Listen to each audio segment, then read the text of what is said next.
अस्सलाम वालेकुम dear students. आज हम बेटा बात करेंगे क्लास 10th के इंतहाई अहम सवालात लॉन्ग क्वेश्चन के हवाले से, जो कि बोर्ड के लिहाज से बोर्ड के पेपर में आते रहते हैं। तो चैप्टर नंबर 3, 4, 5 और 6 के क्वेश्चन हम आज करने लगे हैं बेटा। तो सबसे पहले चैप्टर नंबर 3 में से एक सवाल है कि S माइनस 3P बटे S जमा 3P जमा S जमा 3Q बटे S मनफी 3Q, ये चीज़ आपने मालूम करनी है। आपको दी क्या गई है, S is equal to 6PQ over P minus Q, ये चीज़ आपको दी गई है, गिवन है, ठीक है ना। और ये चीज़ आपने क्या करनी है बेटा, फाइंड आउट करनी है बाय कंपोनेंडो एंड डिवाइडेंडो थ्योरम, ठीक है, जिसको उर्दू में कहते हैं मसला तरकीब व तफसील निस्बत की रूह से, ठीक है। तो जो चीज़ गिवन है हम सबसे पहले उसको लेंगे। S बराबर है 6PQ ओवर P मनफी Q। अब देखें इसको, यहाँ पर मुझे चाहिए S प्लस 3, S के साथ क्या है 3P है, ठीक है। तो 6PQ में से मैं 3P अलग कर लूँगा और ज़र्ब में लिखूँगा 2Q। क्यों, अगर इन दो को दोबारा ज़र्ब करें आप तो 3 दूने 6PQ दोबारा वही चीज़ बनती है, ठीक है। तो इनको हमने फैक्टर में तब्दील कर लिया, क्यों, क्योंकि 3P मुझे अलग से चाहिए, ठीक है ना। और P मनफी Q वैसा का वैसा आ जाएगा, ठीक है। अब क्या करूँगा, ये चीज़ इधर ज़र्ब हो रही है 3P, इस जब ये इस तरफ आएगी मुसावी के तो डिवाइड हो जाएगी बेटा, ठीक। S बटे क्या बन जाएगा 3P बराबर है 2Q और P मनफी Q, ये चीज़ वैसी की वैसी आ जाएगी। अब हम इस पर लगाएंगे कंपोनेंडो एंड डिवाइडेंडो थ्योरम, मतलब मसला तरकीब व तफसील निस्बत की रूह से, ठीक है बेटा। अब ये मसला तरकीब व तफसील ये है क्या चीज़, ऊपर वाली चीज़ और नीचे वाली चीज़ एक बार प्लस के साथ लिखते हैं, ऊपर वाली चीज़ जमा नीचे वाली चीज़ को प्लस के साथ, और बटे में ऊपर वाली चीज़ और नीचे वाली चीज़ दरमियान में मनफी की अलामत। ये है बेटा कंपोनेंडो एंड डिवाइडेंडो थ्योरम। सेम इसी के साथ भी ये करेंगे, ठीक है ना। ऊपर वाली चीज़ 2Q, फिर जमा, फिर नीचे वाली चीज़ जो भी है वो लिख ले, फिर बटे ऊपर वाली चीज़ 2Q, फिर मनफी के साथ नीचे वाली चीज़ P मनफी Q, ये चीज़ वैसी की वैसी। अगले स्टेप में इनकी ब्रैकेटें आपने ऑफ करनी है, ठीक है। 2Q जमा, अब ब्रैकेट के बाहर जमा हो तो उन अलामतों पे कोई फ़र्क नहीं पड़ता, P मनफी Q वैसे का वैसे, बटे 2Q मनफी। अब देखें ब्रैकेट के बाहर क्या है, मनफी है, तो इसका मतलब अलामतों पे फ़र्क पड़ जाएगा। ये प्लस का P है तो माइनस का P हो जाएगा, और ये माइनस का Q है तो माइनस माइनस प्लस Q बन जाएगा, ठीक है बेटा। नेक्स्ट स्टेप में क्या होगा, 2Q में से एक Q चला जाएगा तो Q बन जाएगा, और प्लस का P वैसे का वैसे। इसी तरह से 2Q और 1Q ये जमा हो रहे हैं, 2 और 1 3, और मनफी का P, ये चीज़ वैसी की वैसे, ठीक है बेटा। अब हमने इसका अगले स्टेप में रेसिप्रोकल लेना है, ठीक है ना। यहाँ पर मुझे मिल रहा है S जमा 3P वाली चीज़ ऊपर है, और जो सवाल में है देखें वो S जमा 3P नीचे है, ठीक है ना। तो इसका मतलब क्या है, हमने यहाँ पर इनका रेसिप्रोकल लेना है, इस तरफ भी इस तरफ भी। मैथ का असूल है जो काम इस तरफ करें वो काम इस तरफ, इसका आपने उलट लिया है तो इसका भी उलट लें, ठीक है। तो S माइनस 3P ऊपर चला जाएगा, S जमा 3P नीचे। इसी तरह से 3Q मनफी P ऊपर चला जाएगा, और Q जमा P ये क्या आ जाएगा बेटा, नीचे आ जाएगा। अब बेटा जो चीज़ हमने मालूम करनी है उसमें से ये चीज़ हमारे पास आ चुकी है, ये वाली चीज़, ठीक है ना। ये हमने अभी कैलकुलेट कर ली है, यहाँ पर देखें ये चीज़ जो इक्वेशन नंबर 1 है, ठीक है। अब हम क्या करेंगे, अब मुझे क्या चाहिए, ये वाली चीज़ जो सेकंड चीज़ है। अब ये दोनों चीज़ें आएंगी तो उनको हम क्या करेंगे बेटा, प्लस करेंगे, ठीक है। तो दोबारा मैंने वही चीज़ जो गिवन डेटा था वो मैंने लिखा S is equal to 6PQ बटे P मनफी Q। तो अब देखें जो ऊपर वाली चीज़ है उसके साथ 3Q ठहरा है, तो पहले मैं 3Q अलग कर लूँगा, बाकी जो चीज़ बचेगी फैक्टर वो उसके साथ आपने ब्रैकेट में लिख लेना है। नीचे वाली चीज़ वैसी की वैसी चलेगी। अब 3Q इधर आ जाएगा, यहाँ चीज़ें ज़र्ब हो रही है, मुसावी के इस तरफ आ जाएगी तो डिवाइड हो जाएंगी, F बटे 3Q बन जाएगा बराबर यहाँ पर बाकी 2P ओवर P मनफी Q, using componendo and dividend theorem जो हमने प्रीवियस टाइम किया था, ठीक है ना। तो क्या करेंगे, ऊपर वाली चीज़ प्लस के साथ नीचे वाली चीज़ बटे ऊपर वाली चीज़ माइनस के साथ नीचे वाली चीज़। यहाँ पर भी यही 2P जमा के साथ, अब नीचे वाली चीज़ कौन सी है, P मनफी Q, और बटे 2P ऊपर वाली चीज़, फिर मनफी नीचे वाली चीज़, ठीक है। ये ब्रैकेट में बंद कर दिए क्योंकि अगले स्टेप में इनकी अलामतें चेंज हुई हैं, ठीक है। तो क्या होगा, 2p और 1p दोनों जमा हो रहे हैं, 2 और 1 3, 3p और मनफी का क्यू वैसे के वैसे बटे 2p मनफी। अब देखें ब्रैकेट के बाहर मनफी है तो अलामतें तब्दील होंगी, ये प्लस का p है तो माइनस का p हो जाएगा, ये माइनस का q है, माइनस माइनस प्लस q बन जाएगा, ठीक है। तो बराबर है 3p मनफी q और 2p में से 1p चला जाए तो प्लस का p आ जाएगा, p जमा q बन जाएगा ये, ठीक है। अब हमने क्या करना है, जो हमारे पास इक्वेशन नंबर 1 है और इक्वेशन नंबर 2 है, इन दोनों को आपस में ऐड करना है बाय एडिंग इक्वेशन 1 एंड 2। तो इसकी लेफ्ट साइड में ऐड करेंगे, ठीक है ना, जमा करेंगे, और इसकी राइट साइड में जमा करेंगे, ठीक है ना। तो 3q मनफी p बटे q जमा p जमा 3p मनफी q over q plus p। फिर बेटा क्या करेंगे, उनका एलसीएम लेंगे, क्योंकि नीचे वाली चीज़ें q जमा p दोनों सेम थी तो वो वैसी की वैसी, और ऊपर वाली चीज़ें 3q मनफी p जमा 3p नफी q, ये चीज़ आ जाएगी। अब देखें 3q में से 1q चला जाए तो 2q बचता है ना, और 3p में से 1p चला जाए तो 2p। इन दोनों में से क्या कॉमन है, 2 कॉमन है, 2 कॉमन लिया तो अंदर बच जाएगा q प्लस p और नीचे भी q प्लस p है, ये चीज़ें कैंसिल हो जाएंगी। तो हमारे पास इसका क्या आ जाएगा, आंसर आ जाएगा 2, ठीक है बेटा। नेक्स्ट जो हमारे पास क्वेश्चन है वो चैप्टर नंबर 4 से है, resolve into partial fraction. Partial fraction में इसको आपने क्या करना है बेटा, करना है जुज़वी कसूर जिसको उर्दू में कहते हैं।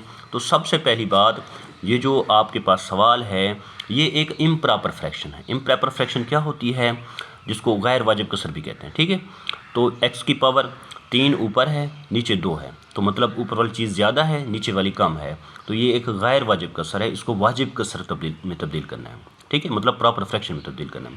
उसका तरीकाकार क्या है, उसमें आप ऊपर वाली चीज़ जो है ना तकसीम के अंदर रखेंगे और नीचे वाली चीज़ ये तकसीम करेगी, ठीक है ना।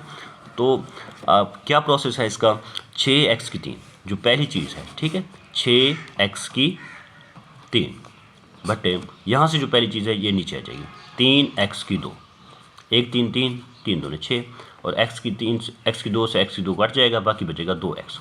तो देखें 2x मैंने यहाँ लिखा है, ठीक है ना, 2x ये इससे ज़र्ब होगा सबसे, ठीक है, 3 2 6, x की 3 x की 2 और x की 3, और ये प्लस ये minus plus minus minus 2 2 4, x ज़र्ब x की 2। अब 2x ज़र्ब खाएगा इसके साथ, क्योंकि ये रकम आ जाएगी 2x और नीचे ये कांस्टेंट है, तो इसलिए ये x वाली रकम है, इसको मैंने थोड़ा सा आगे करके लिख लिया, ठीक है। अब क्या करेंगे, इनके सिंबल्स तब्दील करेंगे, ये प्लस का 6 है तो माइनस का, ये माइनस का 4 है तो प्लस का, ये माइनस का 2x है तो प्लस का। जो चीज़ें कैंसिल होती हैं उनको आपने क्या करना है, कैंसिल करना है। 6x की 3 और नफ़ी का 6x की 3 ये कैंसिल हो जाएंगे, ठीक है। नेक्स्ट क्या बचेगा आपके पास, प्लस का 5x की 2 और प्लस का 4x की 2, ठीक है। ये जो दरमियान वाली अलामत है अब इसको काउंट नहीं करेंगे, ठीक है। तो 4 जमा 5 9x की 2 और प्लस का ये 2x और माइनस का ये 7। सेम आपने क्या करना है दोबारा, अब नई जो पहली चीज़ है वो 9x की 2 है, ठीक है। अब इसको इस पहली पे आपने क्या करना है, डिवाइड करना है 3x की 2 पे, x की 2 से x की 2 ख़त्म, 1 3 3 3 3 9, तो 3 आ जाएगा, तो यहाँ पर भी मैंने 3 लिखा है। अब 3 ज़र्ब खाएगा इससे, तो उसका आंसर हम यहाँ लिखेंगे 3 3 9x की 2, 3 ज़र्ब खाएगा माइनस की 2 से, प्लस माइनस माइनस 3 2 6x, और 3 ज़र्ब खाएगा माइनस के 1 से, प्लस माइनस माइनस 3 एकम 3 आ जाएगा, ठीक है बेटा। अब इनकी आपने क्या करना है, सिंबल तब्दील करने हैं, ये दोनों कट जाएंगे, तो जमा का 6 जमा का 2 जमा का 8x और प्लस का 3 माइनस का 7, तो माइनस का 4 आ जाएगा, ठीक है बेटा।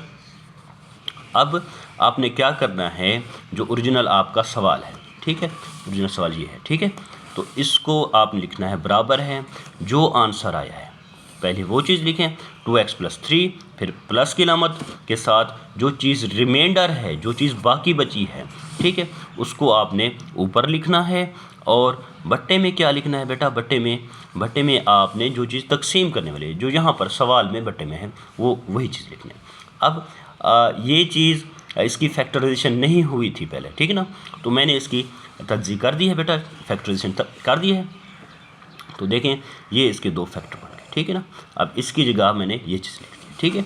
नेक्स्ट हम क्या करेंगे बेटा, इस चीज़ को देखें गौर से, इस चीज़ को, इसमें x की पावर क्या है 1 है, जहाँ कुछ ना हो वो 1 होता है ना, और x ज़र खाएगा x से तो x की 2 बन जाएगा, मतलब नीचे x की 2 पड़ा हुआ है, ठीक है ना, ऊपर x की पावर 1 है। इसका मतलब जो हमारा सवाल है वो प्रॉपर फ्रैक्शन में चला गया है, अब पहले इम्प्रॉपर में था, ठीक है ना, अब प्रॉपर मतलब वाजिब कसर में चला गया है, ठीक है। तो इसी चीज़ को हम आगे लेके सॉल्व आउट करेंगे। तो देखें बेटा, ये चीज़ थी जो हमने प्रॉपर बनाई है। तो क्या करते हैं, इसका जुज़वी कसूर या पार्शियल फ्रैक्शन का तरीक़ाकार क्या है। तो पहली चीज़ ए के नीचे लिखते हैं, और ये जो दूसरी चीज़ है लीनियर में हो, मतलब x की पावर 2 में ना हो, x में हो, हाँ, तो वो b के नीचे। इसी तरह अगर तीसरी चीज़ होती तो वो हम c के नीचे लिखते हैं। अब क्या करेंगे, जो नीचे वाली चीज़ है, ये हर सवाल में यही तरीका है, मल्टीप्लाई है करना है इक्वेशन से जो ऊपर वाली इक्वेशन है, अबव इक्वेशन, ठीक है ना, बाई जो ये नीचे वाली जो चीज़ें भी पड़ी हैं, मतलब x-1 और 3x + 2 से 3x + 1 से, ठीक है ना। तो ये सेम चीज़ें जब इसके साथ ज़र्ब होंगी, दोनों ये कैंसिल हो जाएंगी, बाकी बचेगा 8x - 4 बराबर है। जब ये दोनों चीज़ें इसके साथ ज़र्ब खाएंगी तो x-1 से देखें, x-1 कैंसिल हो जाएगा, a के साथ बाकी क्या रहेगा 3x + 1, ठीक है। और जब ये दोनों चीज़ें इसके साथ ज़र्ब खाएंगी, 3x + 1 से 3x + 1 कैंसिल हो जाएगा, बाकी b के साथ रहेगा x - 1, जो कि आपको नज़र आ रहा है। तो ये हमारे पास इक्वेशन नंबर 2 बन गई है, ठीक है। अब आपने अगर a की कीमत मालूम करनी है तो a के नीचे जो चीज़ पड़ी है x - 1, इसको 0 कहें, ठीक है। यहाँ से जो x की वैल्यू है, मतलब x - 1 बराबर 0, माइनस का 1 उस तरफ जाएगा, प्लस का 1 हो जाएगा, ठीक है। तो प्लस का 1 इक्वेशन जो 2 बनाई है आपने, जहाँ जहाँ मसावात नंबर 2 में x पड़ा है वहाँ वहाँ आपने प्लस का 1 पुट करना है, ठीक है। तो 8 × 1 मनफी x की जगह 1 आ गया, -4 वैसे का वैसे बराबर है a, 3 वैसे का वैसे x की जगह 1 + 1, ठीक है, प्लस b x की जगह आपने 1 लिखा है और माइनस का 1 वैसे का वैसे। नेक्स्ट स्टेप में क्या होगा, -1 प्लस का 1 कैंसिल आउट, 0 ज़र्ब खाएगा b से, ये 0 कर देगा b को, ठीक है। और 3 + 1 ब्रैकेट के बाहर a पड़ा हुआ है वैसे का वैसे। तो 8 × 8 -4, 8 में से 4 गया, 4 बचेगा, बराबर है 4a के। 4 यहाँ ज़र्ब खा रहा है, नीचे जाएगा 4/4, तो a बराबर है 4/4, 4 से 4 × 4, 4 × 4, तो हमारा a का आंसर क्या आ जाएगा बेटा, 1 आ जाएगा, ठीक है। इसी तरह से अगर आपने b की कीमत मालूम करनी है तो b के नीचे जो चीज़ पड़ी है इसको आप 0 कहें, 3x + 1 को आप क्या कहेंगे, नेक्स्ट टाइम 0 कहेंगे। तो 3x जमा का 1 उस तरफ जाएगा, मनफी का 1, x बराबर है किसके, -1/3, क्योंकि x यहाँ ज़र्ब हो रहा है, ठीक है। तो जहाँ जहाँ x है मसावात नंबर 2 में, ठीक है, जहाँ जहाँ x पड़ा है वहाँ वहाँ आपने क्या लिखना है, मनफी का 3, 1/3, ठीक है बेटा। तो देखें आपके पास ये इक्वेशन नंबर 2 है, ठीक है ना, 8 वैसा का वैसे। तो x की जगह क्या लिखा है, -1/3, -4, फिर a, तो 3 वैसा का वैसे, x की जगह क्या आ जाएगा, -1/3 + 1 प्लस b, -1/3 x की जगह आ जाएगा, -1 वैसे का वैसे। अब इनको सॉल्व करते हैं मज़ीद, 8 × 8/3 माइनस का वैसे का वैसे, और -4/1 लिखा मैंने, जिसके बटे कुछ ना हो उसके बटे 1 होता है, और ये 3 से 3 कट गया, तो मनफी का 1 बच जाएगा, जमा का 1। तो नेक्स्ट क्या है, प्लस b, इसका आपने क्या लिया बेटा, एलसीएम लिया, 3 एलसीएम जाएगा, 3 से 3 कट गया, मनफी का 1 वैसे का वैसे, 3 ज़र्ब खाएगा ऊपर वाली चीज़ के साथ, तो 3 × 3, तो माइनस का 3 और माइनस का 1 आ जाएगा। अगले स्टेप में क्या होगा बेटा, तो एक चीज़ है, प्लस का 1 माइनस का 1, ये कैंसिल, मतलब 0 हो जाएगा, 0 ज़र्ब खाएगा a से तो 0, और नफ़ी का 3, नफ़ी का 1, नफ़ी का 4, प्लस माइनस माइनस, -4/3 b बन जाएगा, ठीक है बेटा। और इनका भी आपने क्या लेना है, एलसीएम लेना है, 3 आ जाएगा, 3 से 3 कैंसिल, ऊपर वाली चीज़ -8 वैसे का वैसे। अब 3 ज़र्ब खाएगा 4 से, 4 × 3 12, माइनस का 12 माइनस का 8, माइनस का 20/3 बन जाएगा, बराबर है नफ़ी 4/3 b के। अब बेटा माइनस के इसके साथ माइनस कैंसिल हो जाएगी, 3 उधर जाएगा, 20 के साथ ज़र्ब खा जाएगा, 4 नीचे 3 के साथ ज़र्ब खा जाएगा, ठीक है। तो क्या हो जाएगा, माइनस के साथ माइनस कैंसिल होगी, तो 3 के साथ 3 कैंसिल करेंगे, 1 4 4, 4 5 20, तो b की वैल्यू क्या आ गई है, 5 आ चुकी है, ठीक है। इस तरह से a की वैल्यू क्या थी बेटा, a थी, ठीक है। तो ये आपका क्वेश्चन हल हो चुका है। नेक्स्ट जो हमारा क्वेश्चन है बेटा, वो क्वेश्चन चैप्टर नंबर 5 से लिया गया है। सेट यूनिट का नाम है, ठीक है। तो उसमें यू सेट आपको बता दिया है, यूनिवर्सल सेट जिसको कहते हैं, 1 से लेकर 10 तक है। एक है ए सेट है 1 3 5 7 9, बी है 1 4 7 9। तो ये चीज़ आपने फाइंड आउट करनी है, ये वाली चीज़, ठीक है। तो हमने इसकी पहले लेफ्ट हैंड साइड ली बेटा, जो कि बी मनफी ए सारे का कंप्लीमेंट की अलामत है ये, ठीक है बेटा। तो सबसे पहले मैं क्या मालूम करूँगा जो ब्रैकेट के अंदर चीज़ है, बी मनफी ए, ठीक है। बी मनफी ए मालूम करूँगा। बी वैसे का वैसे देखें, बी की वैल्यू क्या है आपके पास, 1 4 7 10, वो लिखिए, पहले बी था, फिर मनफी है, फिर मनफी लगाया, फिर ब्रैकेट में ए की जो कीमत है वो मैंने लिखी है 1 3 5 7 9, 1 3 5 7। फिर बी मनफी ए का रिज़ल्ट कैसे आता है बेटा, आप पहले सेट के वो एलिमेंट, वो अरकान लिखते हैं जो दूसरे में ना हो। जैसे 1 इधर है 1 इधर है, नहीं लिखेंगे। 4 इधर है 4 इधर नहीं है, वो लिख लेंगे। 7 इधर है 7 इधर है, वो नहीं लिखेंगे। 10 इधर है इधर नहीं है, वो लिखेंगे। पहले सेट के वो एलिमेंट लिखते हैं जो दूसरे में ना हो, ठीक है।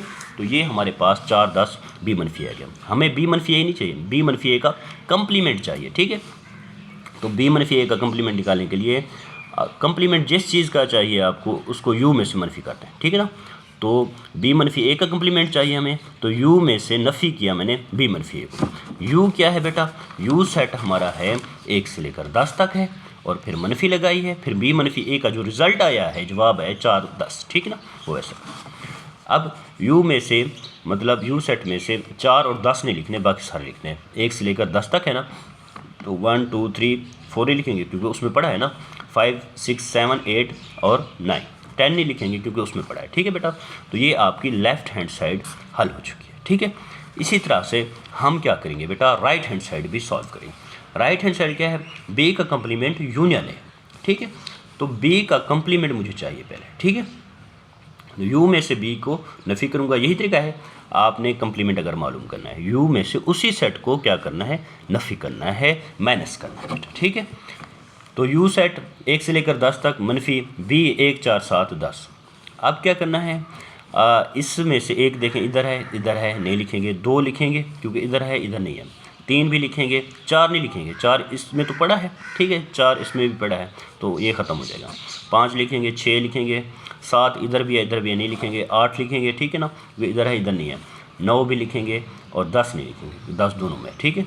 तो ये आपका बी का कंप्लीमेंट आ चुका है, ठीक है बेटा। अब क्या लेंगे, बी का कंप्लीमेंट यूनियन ए। बी का कंप्लीमेंट का जो आंसर आया है वो आपने वैसा लिख लिया है। यूनियन ए सेट जो आपके पास था 1 3 5 7 9, वो लिखें। यूनियन में क्या करते हैं बेटा, तो तरतीब के साथ हर एलिमेंट लिखते हैं, ठीक है ना। जो उसमें हो उसमें भी हो, ठीक है ना, या किसी एक सेट में हो, वो हम लिखते जाते हैं। 1 है कहीं, हाँ है, ये है, लिख लिया। 2 है कहीं, हाँ भी है। और 3 है कहीं, जी है बड़ा, 3 लिख लिया। 4 है कहीं, 4 नहीं है, जो उसमें भी ना हो उसमें भी ना हो, वो हम नहीं लिखेंगे, ठीक है ना। 5 है कहीं, जी है बड़ा, दोनों में है, एक बार लिख लेंगे, ठीक है। 6 है कहीं, 6 है बड़ा। 7 है, 7 भी है बड़ा। 8 है, 8 भी है बड़ा। 9 है, 9 भी है बड़ा। अब देखें, 1 2 3 5 6 7 8 9, जो लेफ्ट हैंड साइड का आंसर था वही राइट हैंड साइड का आंसर आ चुका है। तो hence proved LHS is equal to RHS। ये क्वेश्चन भी आपका हल हो चुका है। आज का बेटा हमारा एक लॉन्ग क्वेश्चन, जो कि आखिरी लॉन्ग क्वेश्चन है, ये चैप्टर नंबर 6 में से लिया गया है। चैप्टर नंबर 6 में से ये लिया गया है बेटा, ठीक है। तो डेटा दिया गया है 9 3 8 8 9 8 9 18, ठीक है ना। Find standard deviation, standard deviation मालूम करनी है। चैप्टर नंबर 6 में से 2 ही क्वेश्चन बन सकते हैं बेटा। एक स्टैंडर्ड डेविएशन जिसको आप मेयारी इनहराफ कहते हैं, ठीक है, और दूसरा वेरिएंस मतलब तगय्युरियत, ठीक है। तो हम स्टैंडर्ड डेविएशन आज इसका तरीका पढ़ेंगे बेटा। इसका फार्मूला देख लें, SD स्टैंडर्ड डेविएशन, ठीक है। समेशन x मनफी x बार होल स्क्वायर बटे n सारे का क्या आ जाएगा बेटा, जज़र आ जाएगा, ठीक है। तो इसके लिए जो आपको डेटा दिया गया है, ठीक है ना, जो भी आपको डेटा दिया गया है उसका एक कॉलम बना लें x। वो सारा डेटा इधर आपने क्या करना है, पुट करना है, ठीक है। x 9 3 8 8 9 8 9 18, ठीक है। तो टोटल ये 8 है, ठीक है नंबर। अब क्या करना है बेटा, अब आपने x मनफी x बार, ये x बार इसका मतलब होता है हिसाबी औसत, ठीक है ना। तो ये चीज़ आपने मालूम करनी है। समेशन एक्स बटे एन इसका फार्मूला है। समेशन एक्स मतलब जो डेटा आपको दिया गया है सारा का सारा, उनको आपने जमा करना है। जमा करें तो इनका आंसर आता है 72 ठीक है। अब 72 और बटे एन, एन क्या है, वो नंबर टोटल कितना है, 1 2 3 4 5 6 7 8, तो मैंने 8 पे इसको तकसीम कर दिया, ठीक है ना। 72 तकसीम 8 करें तो आंसर क्या आता है बेटा, 9 आता है, ठीक है। तो यहाँ पर हम क्या करेंगे, एक्स मनफी एक्स पर, एक्स ये है, इसमें से जो हिसाबी औसत का आंसर आया, ठीक है, तो वो आपने माइनस करना। 9 - 9 तो 0, 3 - 9 तो माइनस का 6 आ जाएगा, 8 - 9 तो मनफी का 1, 8 - 9 फिर मनफी का 1, 9 - 9 0, 8 - 9 मनफी का 1, 9 में से 9 गए 0 और 18 में से 9 जाएगा प्लस का 9 आ जाएगा, ठीक है। अगले स्टेप में क्या करना है, आपने एक्स मनफी एक्स बार का स्क्वायर करना, मतलब जो इसका आंसर आया इसका मुरब्बा करते जाएँ, ठीक है, स्क्वायर करते जाएँ। 0 का स्क्वायर 0 होता है, 6 का 6 × 6 36, और देखें जो स्क्वायर होता है वो माइनस वाले नंबर को भी प्लस कर दें, क्योंकि नफ़ी का 6 ज़रब नफ़ी का 6, नफ़ी नफ़ी जमा 6 6 36 बन जाएगा। 1 का मुरब्बा 1 आ जाएगा, 1 का मुरब्बा 1 आ जाएगा, 0 का 0, 1 का मुरब्बा दोबारा 1, 0 का 0 और 9 का मुरब्बा क्या बनेगा, 81 बेटा 81, ठीक है। अब इन सब को आपने क्या करना है, ऐड करना है। समेशन जो एक्स मनफी एक्स बार का जो समेशन है वो 120, मतलब इन सब को आपने क्या करना है बेटा, ऐड करना है, जमा करना है, ठीक है। नेक्स्ट इसके बाद आपने क्या करना है बेटा, फार्मूला लगाना है स्टैंडर्ड डेविएशन का, मयारी इनहराफ कहते हैं, मयारी इनहराफ उर्दू में इसको कहते हैं, ठीक है। समेशन इनटू एक्स मनफी एक्स बार होल स्क्वायर बटे एन, सारे का क्या आ जाएगा, जज़र आ जाएगा। अब इसका आपके पास आंसर क्या आया था, 120 आया था ना, इसको जब आपने जमा किया था, बटे एन कितना है वो आप जानते हैं, वो कितना है बेटा, हाँ इसमें ये थोड़ी सी मिस्टेक है, एन 9 नहीं है 8 है बेटा, ठीक है ना, 8 टोटल उनकी तादाद कितना है 8। जब हम 120 को 8 पे डिवाइड करेंगे तो 15 आ जाएगा। 15 का आप क्या लेंगे बेटा, जज़र लेंगे, नेक्स्ट टाइम क्या लेंगे बेटा, जज़र। तो कैलकुलेटर पे इसका जज़र लेंगे, इसका आंसर 3 पॉइंट समथिंग आएगा, जो कि इसका क्या हो जाएगा, हमारे पास वेरिएबल का आंसर आ जाएगा, ठीक है बेटा। अल्लाह हाफ़िज़।